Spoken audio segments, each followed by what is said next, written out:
Welcome to Surfing Baseball with Ed Lynch. I want to talk a little bit today about the state of starting pitching in Major League Baseball, specifically the number of innings that starting pitchers are pitching per start. Not one team in Major League Baseball, I looked at the numbers today, had their starting pitchers average 5 2/3 innings per start, which is frightening. And more scary than that is there were 9 teams that their starting pitchers did not average 5 innings per start, which leaves a lot of innings in between your starting pitcher and your setup man and closer. Now, let's say you have a very good setup man and you have a very good closer. Now you've got 5 1/3, say, from your starting pitcher. Now you got to get out of the 5th inning, the 6th inning, the 7th inning. That's a long gap. That's a big gap. And you're going to face the best hitters in that other lineup sometime in those 3 innings, 2 2/3 innings. Now, that's assuming you have a very good setup man and you have a very good closer. Look at the Cy Young Award winner, Blake Snell. I'm not blaming Blake Snell. I'm not blaming Kevin Cash or Bob Melvin. He's never had a complete game in his career. I don't think he's ever pitched 8 innings in a game in his career. And again, I don't blame his managers, former managers, current managers. I blame the system that's been created. And you look at Blake Snell, there were certain times when he was taken out of games where you could tell he was pissed. Like a true professional, he handed the ball to the manager, went into the dugout. And I'm sure he had some things to say to the manager or to somebody after the game. But that's what we've created. And it's really a shame. You look at the money that some of these starting pitchers are getting. And again, I do not blame them. I don't blame the agents. And at this point, I can't even blame the clubs in this moment in time trying to make their clubs better. Sonny Gray. I saw the announcement where Sonny Gray signed a 3-year, $25 million per year, $75 million contract. I believe it was the St. Louis Cardinals, and he averaged 5 2/3 innings per start, or less than 5 2/3. And it was funny when I saw the announcement. I was reading the announcement, and they're talking about all these qualitative starts, strikeouts per 9, walks per 9, a lot of these esoteric stats they've come up with where they have 3 or 4 stats and lump them together and slap an acronym on it like it's supposed to make it easier to understand. And the one thing I didn't see was his 1-loss record. So I had to, I went back on Baseball Reference, and he was 8-8. He was 8-8. I don't think he had a complete game. And again, I'm not blaming him. I'm blaming the system that's been created. It shows it's a supply and demand thing. The less supply, higher the demand. The less starting pitchers that are out there able to go out there every 5th day over the course of a season and eat up 1,400 innings have to be eaten up. Look at 162 times 9 is about 1,400, between 1,400 and 1,500 innings that have to be eaten up every year. And if your starters are only eaten up 5 times 162, that leaves a big gap. 4 times 162 is a lot of innings. And now the prices are going up, not only for these starting pitchers, but for the relievers. The Diamondbacks signed Eduardo Rodriguez, which they needed to do. Anytime you get to the World Series for the first time in 20 plus years and you go to game 4 and you don't have a starting pitcher and you're going to have a staff day. Staff day is what we used to have in the last day of instruction league or the last day of spring training, where you want to give everybody an inning, or you don't, it's set up a certain way coming out of spring training where your starting pitcher, you don't want to pitch that starting pitcher on that day because 5 days from now, it just doesn't work. So, you'll have a staff day. The bottom line is, you have a staff day. It happens. But in the 4th game of the World Series, what happens is on a staff day, you'll say, okay, you 5 guys are going to pitch these 9 innings. You get them together in a room, and who are you going to start? You're going to start your best starter? Your best reliever to start the game? No. You're going to save him for the end of the game. So your closer is going to pitch the 8th or 9th, and your setup man is going to pitch the 8th, and your best middle guys are going to pitch the 6th and the 7th. But now you've got your worst pitcher starting the game, and you're hoping as the game progresses that you'll get your better and better starters in the game. And now we're talking about the World Series. So, of course, after 2 innings, they're losing 10-0. And that was a throwaway game. It's not very often you get to go to a World Series. So giving one away because you don't have a starting pitcher is pretty sad. So I commend them for going out and getting Eduardo Rodriguez. He's a left-handed starter. He's averaging under 6 innings per start. And it's 4 times $20 million, an $80 million contract. Again, I don't blame the pitcher. I wish someone had offered me that. I would certainly accept it. I don't blame the agent. He's doing his job. I don't blame the general manager. I blame the system that has been created over time by a lot of people in this industry that just don't understand. Baseball is the game of chess. It's not the game of checkers, okay? The next thing I want to talk about is the philosophy of pitching. When I was in the minor leagues, it was a long time ago, and things have changed over the years. But some cliches that are old, they're old because they're true. They've stood the test of time. And a lot of those cliches are involved with how to get through a lineup 3 times. How to take the burden off your bullpen. I mean, you can't expect your bullpen to get 4 innings of outs every single night, but that's what we're doing. So when I signed back in the 70s, it was impressed on me that it's important. Number 1, work fast. Number 2, throw strikes. Number 3, pitch to contact. Let your defense work for you. And I remember a lot of times in my career, other pitchers on my teams would say, Ed, you're very lucky. I say, why is that? And I said, well, they play really good defense behind you. And I said, well, you know why? Because I'm working fast. I'm throwing strikes. That shortstop's on his toes, and there isn't going to be 2 or 3 pitches that go by when somebody not putting the ball in play. If you're playing shortstop or second base or even the outfield, ball 1, ball 2, foul ball 3, foul ball, walk. Ball 1, ball 2, foul ball, boom. Here comes a hard hit ball in the hole. Shortstop's like, totally shocked. Might not get the same jump, but if he's on his toes and things are happening, they play better defense behind you.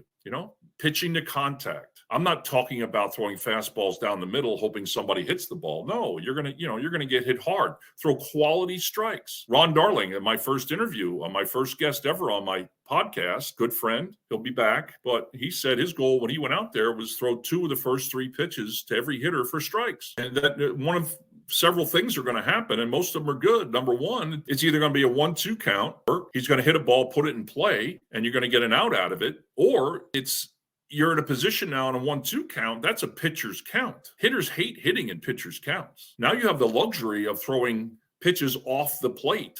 You'll have the luxury of throwing 1 pitch off the plate to get him to swing at where he wouldn't swing at it otherwise. Hitters, their goal is to get into hitters counts. Hitters counts are 2-0, 3-1. I don't care if you're Randy Johnson, Walter Johnson, Vinny Boombots, or Ed Lynch. You are not going to be successful if you are pitching constantly in hitters counts, 3-1, constantly. Now, how many 2-0 changeups can you throw? And I threw a boatload of them. And if you ask my former teammates, you could book it.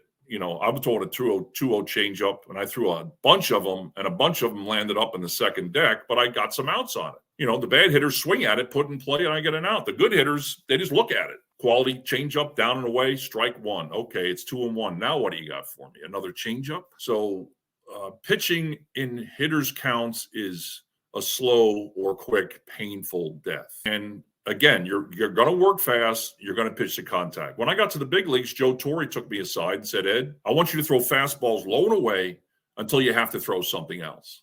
Okay. Now, Tom Seaver, my teammate one year, said to me, he said, Ed, there's 4 outs in a game you got to get. There's absolutely 4. You're going to have 4 outs in every game. It might be with 2 outs in the 9th inning, bases loaded. It might be in the 3rd inning, bases loaded and 2 outs, in a scoreless game. So there's certain outs you got to get. But more often than not, I was taught early in the game, throw fastballs, first time through, throw fastballs low and away. And there were games where I was in the 3rd inning and guys are hitting rockets all over the place, but they're hitting right at people. And I'm great. There goes your best at bat today. And I got an out of it. You had that one at bat where you hit a ball hard in the game and it's an out. And I'm the happiest guy on the planet. It used to crack me up when I'd see pitchers throw a fastball, guy hits a rocket to the center fielder right at him, and they're out there kicking the dirt. I'm like, what are you doing? What, you rather him hit a broken bad ball that hits the chalk for a double? Is that what you want? No. So, you were taught how to get through lineups 3 times. And the way to do that is throw fastballs first time through until you have to throw something else, meaning like one of those 4 innings comes along. It might be the 1st inning, bases loaded, 2 outs. You've got the 7th hitter up there. I'm doing the math now to whatever. And you 6th hitter up there, whatever. And you got to get that guy out. Now all bets are off. You're not going to throw fastballs there. I mean, you're acting like it's the 9th inning. You got to get an out there. So you're going to show them everything you got. You have to get that out. More often than not, you want to throw fastballs low and away. They're hitting hard hit balls right at people. You're getting called strikes. You're pitching 0-1, 1-2. Those are great counts for a pitcher. Now you can expand the zone a little bit and throw a fastball up, or you can bounce a breaking ball. But, Joe Torre told me, throw fastballs low and away until you have to throw something else. And I think that's a good philosophy to have. I can't tell you how many times I sat in the 16 years that I scouted at every single level, rookie ball to the major leagues. I did a lot of major league work, but I did a ton of minor league work. I'll be sitting back there in A ball, or I'll be sitting back there in the big leagues. Here comes a starting pitcher. He's got 4 pitches, fastball, curveball, slider, changeup. He throws every one of them to the leadoff hitter. Now, leadoff hitter goes back there, and they're all asking, hey, what's the breaking ball like? Oh, here's his breaking ball's got tilt to it. His arm drops a little bit. Changeup, he drops his arm, or you can see the grip on the ball, whatever it is. He's going to tell everybody else because he just saw everything you have. Now, if you throw him 5 fastballs, and he finally puts a ball in play when it's 1-2, grounds out, they come in and say, what's he got? He says, I don't know. He threw me 5 fastballs in a row. So you haven't seen, but you're giving everything away to the leadoff hitter. So if you're pitching or you're managing every inning of every game, like I said, 9th inning of the ALCS or NLC, it's not going to last too long. It's okay to have base runners early in the game. It's okay. If you're throwing quality strikes down in the zone and you're getting a lot of ground balls, you're going to get out of a lot of jams on one pitch because you're pitching ahead and you're making that guy swing at that borderline fastball that's down. And they call a lot of low strikes now. So, if that guy's up there and it's 0-1 or 1-2, man on first, 1 out, or man on first and second, 1 out, and you're throwing quality pitches down there, he's got to swing at it. He doesn't want to get called out. So he puts the ball in play, double play, innings over. That's how I had to pitch. Now, some guy, Dwight Gooden, just go out there and, okay, bases loaded, nobody out. I'm just going to punch out the side and, I'm going to go 9 innings and punch out 14. That's great, I am going to have a show, though, on catchers. What catchers are doing now is a disgrace. I know it. I don't blame them. I blame whoever is teaching them. When you see a catcher who's back there, number one, a lot of times he's on one knee. Now, that's so he can get down lower. Are you kidding me? Gary Carter, who's a big, strong guy, my favorite catcher, other than Jody Davis, 2 big guys. They were able to get down. They didn't have to go down on one knee. You have guys on base and they're on one knee. If Ricky Henderson was playing now and Maury Wills, they'd steal 200 bases. So the other thing is that they give a target, and then when the pitcher is in his windup or his stretch, and when his head is turning to the plate to pick up that final target before he throws the ball, they put the glove on the ground. They put the glove on the ground because they want to be catching the ball, bringing the glove up to fool the umpire, while our goal is to trick the umpire. Now, how many pitches are you going to get that are balls, but the umpire calls it a strike because you faked him out because they're raising the glove up, versus how many strikes are you going to lose because you're asking that pitcher to hit a moving target? They're down on one knee, their body's moving all over the place, and now the glove's moving all over the place. Try hitting that target. You look at Greg Maddux and all the great controlled pitchers over the years. I remember Javi Lopez just sitting there on the black, bam, strike. When an umpire sees a catcher catch the ball and move the glove, he's telling the umpire, I don't think it's a strike. So why should I expect you to call it a strike when I don't think it's a strike as a catcher? It's mind-boggling. I don't get it. So you have to look at the return on investment. When you invest in that strategy of moving the glove down to the ground, then bringing it back up, trying to catch balls on the move to fake out the umpire, how many pitches are you going to gain as strikes versus how many are you going to lose? Because the umpires can't tell because the glove is moving all over the place. So let's just be simple. Give the pitcher a good, hard target, low and away, make sure that hitter's not peeking, and then hit the target. To me, that seems like a lot more sense than what's going on now. We're trying to fake everybody out. So the philosophy of pitching, I think, works at high school, minor leagues, big leagues. Throw fastballs till you have to. Second time through the lineup. Now, if you got a no-hitter going, or you're winning throwing fastballs, just keep throwing them. Why do anything different? But if there's runners on second time through, and I did this a lot, second time through, here comes Ryan Sandberg. I got a man on first and second, 1 out. You think I'm just going to throw him a fastball low and away like I did first at bat? No, I'm going to throw him a breaking ball on the lower left quadrant of the strike zone. I'm I'm going to throw them a quality pitcher's strike with a breaking ball. Now, it doesn't have to be perfect. I'm not like snapping it off, spin rate, Yahoo, and missing by this much. Now it's a ball. I don't care how much it's spinning. He's probably going to spit on it. First pitch breaking ball, good hitters, they take that. When you go up the second at bat and you spin a ball first pitch, they're taking it. They see that ball spinning, they're laying off. They're going to wait till you make a mistake with a fastball in the strike zone. Or they're going to see, if they see it spinning up, they're going to hit the shit out of it. But second time through, you're going to mix them up. Pitch a little backwards. I had to pitch backwards. Pitching backwards means you're going to throw 2-0 breaking balls and you might throw 0-2 fastballs. You're pitching backwards from what you should be throwing. It's counterintuitive pitching, so to speak. The hitter's like, okay, common sense tells me on this 2-0 pitch, he's going to throw me a fastball and you wind up throwing a changeup. Now, that may work once in a while, but again, stay out of the hitter's counts at all costs. Okay, now the third time through, you're pitching the situation. You have the 8-hole hitter up there leading off an inning.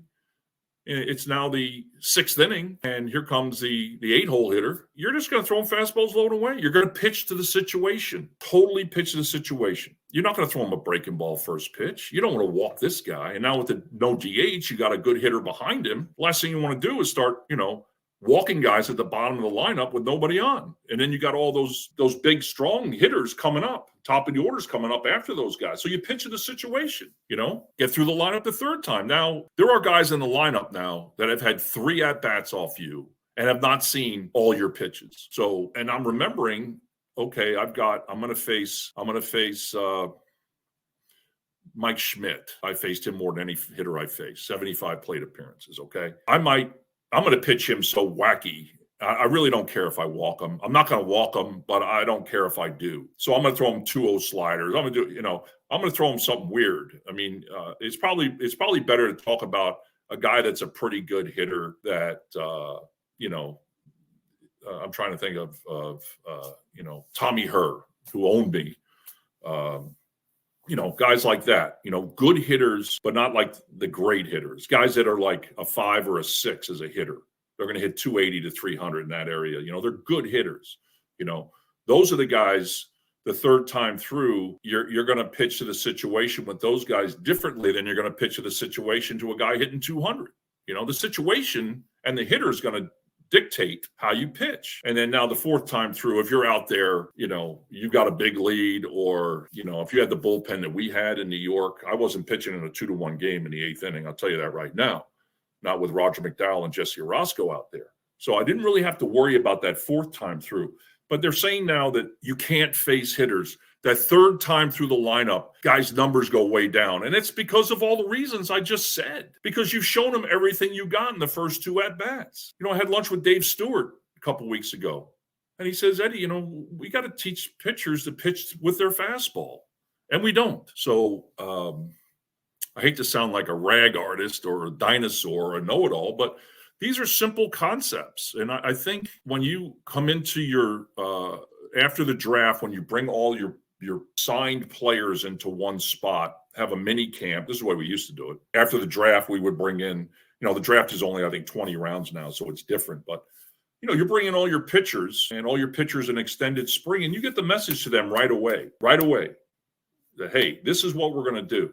We're going to pick out a certain number of you guys that we're going to train you guys to be starting pitchers. Now, you might pitch from now to Cooperstown in the starting rotation like Greg Maddux, or you're going to pitch in the starting rotation until you get to the big leagues and we see, hey, this guy, he can get quality outs in the 8th inning, That's why the true test of greatness in my book are John Smoltz and Dennis Eckersley. These are guys that were top of the rotation starters and Hall of Fame caliber closers. I mean, how many guys can do that? So you get a bulk of these pitchers starting in the Dominican Summer League. Teach these guys how to go through the lineups 3 times. And who cares if the guy blows a game in the 7th inning in A-ball? He's got 70 pitches, 75 pitches in the 7th inning. 2 guys get on. It's a 3-0 game. Why take him out of the game? That's why the luxury of having minor leagues. I mean, do you care if you win the game? Absolutely. Winning is part of development. But also, you want that guy to know what it's like to get out of a jam in the 7th inning. And it's okay if he fails. You sit down with him after the game. Hey, why did you give up that double in the gap to that guy with 2 outs, a man on first and second in the 7th inning when you had a 3-1 lead or a 3-2 lead? Well, I hung a breaking ball. Well, why did you hang a breaking ball? Well, my arm was dragging a little bit. Not that I was tired, but I got a little quick with my front side and my arm dropped and I hung a breaking ball. Well, that's how you learn. Sometimes you learn better from mistakes than you do from success. A little too much success, we have a saying in baseball, don't get gay. It has nothing to do with sexual preference. It's don't get overconfident. Hey, don't get gay. Oh, I'm better than everybody on this field. Boom. Then you get your head knocked off. So there's nothing wrong with teaching those guys by failure in the minor leagues. Now, if you're in the ALCS 4th game, he's up 3-2, 2 men are on. Hey, the hell with that. Get him out of there, But you can't manage in the minor leagues, or you can't manage in April, May, June, July, like it's the 5th game of the AL or NLCS. You can't do it. I mean, Dallas Green, who I respect as a baseball guy as much as anybody, he said, Ed, after the season starts, okay, you got your starting pitchers. Okay, you're going to go 5 your first start or 6, whatever, what guys do in average. But you're going to go 5 or 6, and now, okay, you wake up one day, it's April 28th, and the manager says, okay, you're good to go, man. You're good to go as many pitches as it's going to take to get through 9 innings within reason. You're going to throw 125 pitches, 130 pitches, depending on who you are. That's fine, But Dallas Green always said, once those guys get ready to go, they're good. The month of May, the month of June, the month of July, those starters have to take some abuse. They have to go out there in that 7th inning when they're up 7-1, when they had 95 pitches and get to 120 to give those relievers a night off. There's nothing like when you're a reliever, and ask any reliever now, ask guys that are retired, guys pitching the 50s, 60s, 70s, 80s, 90s, guys that are pitching now. If you're a reliever and you get a night off, no dry humps. A dry hump is when you warm up and you don't get in the game. Real nice thing to say, dry hump, but that's what they call them. If you go through a game without a dry hump and without getting into a game, boy, the next day you come to the ballpark, your arm feels like dynamite. I mean, you feel good. And that's how you win, because those starters have taken their abuse in April, May, June, July, and now it's August, and your relievers are fresher than they would be if guys are averaging 4 2/3 starts. 4 2/3 innings per start all the way through the season. Now it's August, September. Your relievers are dying out there. And now where do you think you're going to go to replace your late middle relievers? They're in the game every night. Every night they're in the game. The one thing you can guarantee, when your starting pitchers are averaging 5 1/3 innings every night, with a game on the line, it's the bullpen that's got to win the game or lose the game. And a lot of times they lose the game because these guys are exhausted. And look at the DL. Look at the DL with these relievers and with the starters. Why with the starters? I don't get it. I don't understand. There has to be something to do with strength and conditioning, the things they're doing off the field, maybe not running enough. I see guys with leg problems, getting hip replacements for a 28-year-old guy. I just don't get that. So I've addressed all the issues. Now, there's one last thing I want to talk about. And read Bob Nightingale's article today about Shohei Ohtani. It was a disgraceful performance by the media. It really was.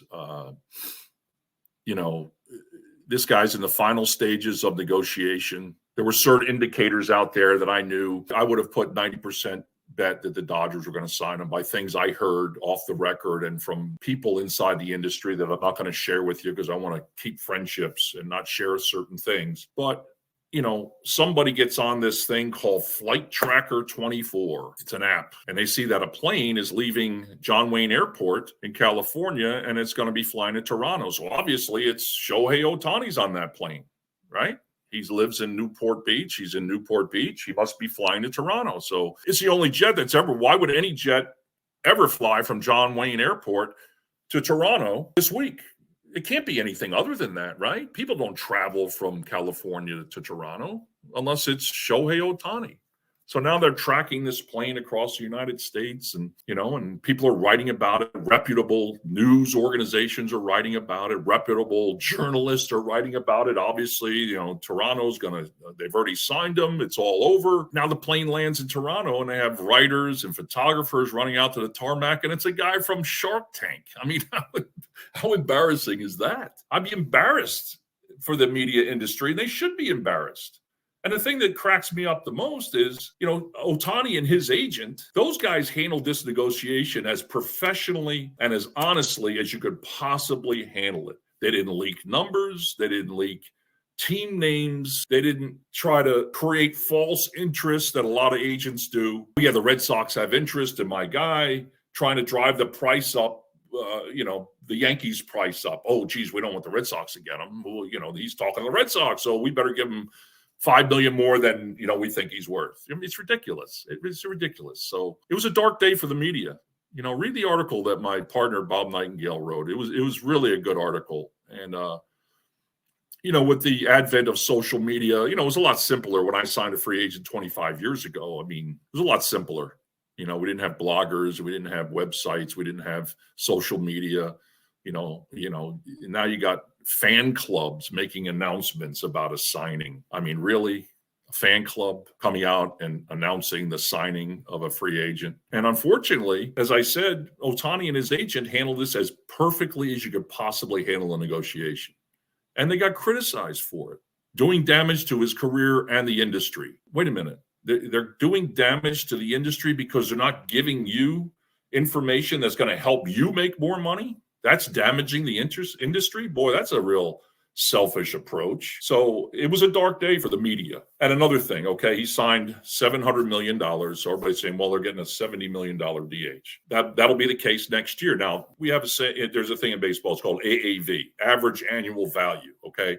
You can talk about a contract all you want. Oh, we're only paying him $20 million. Yeah, but you got to pay him 90 next year, or 100 next year, because the average annual value is $70 million. When it's all said and done, you've paid this guy $700 million, no matter how you break it up. But the Dodgers are very intelligent people. And let me tell you something. They are going to make tens and tens and tens of millions of dollars in extra revenue because they signed Shohei Ohtani. Some of the money must be shared. So if they sell 1 million Dodger jerseys with Ohtani on the back in Japan, that goes into the general fund, is distributed to all the teams. Now, certain other things don't have to be shared. My understanding, if they're televising Dodger games in Japan and they sign a separate, I have to look at I don't know what all the intricacies and the legal ramifications of this are, but, is the advertising going to cost a little bit more if you want to advertise Joe's Donuts on a sign behind home plate when Ohtani's playing and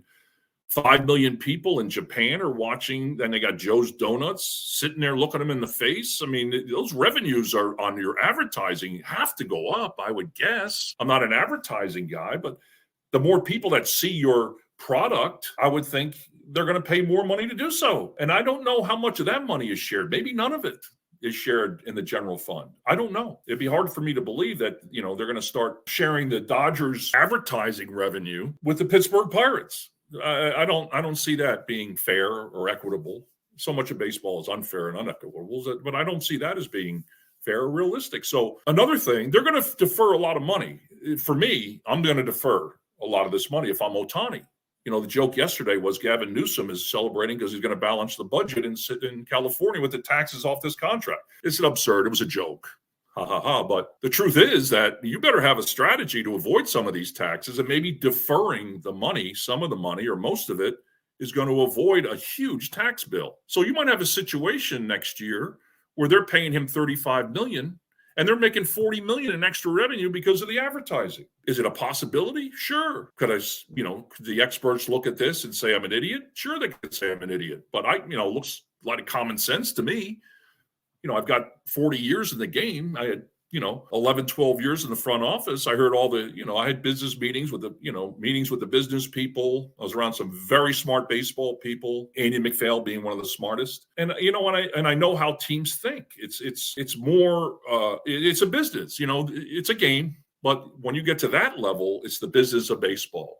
So there could be a situation, and this turns out to be a good deal. Now, if I was them, I'd be worried about the fact the guy's had 2 Tommy John surgeries. He may never pitch again. But again, look at the revenue you're going to get versus what you paid him. It's like, Artie Moreno, when he signed Pujols, everybody thought he was insane. But turns out that, he was in, this is what I heard. This might be total bullshit, but, he's in the final negotiation for a new TV contract. And they say, okay, we'll pay you I'm making up numbers now. We'll pay you $1.1 billion on your contract. Unless you sign Pujols, then we'll pay you $1.5 billion. So he gets an extra $400 million, gives $200 million out to Pujols, and he comes out ahead. I mean, it's probably an absurd example, but there's probably some truth to that. There's a lot of things that deeper in our game that we don't understand as fans that are real. So I think it's people thought it was an insane signing. Somebody said it's not going to affect anybody else's signings. It always does. They say, well, he's a unique talent. So, if Yamamoto comes in now and says to the Mets or the Yankees, well, he got $700 million.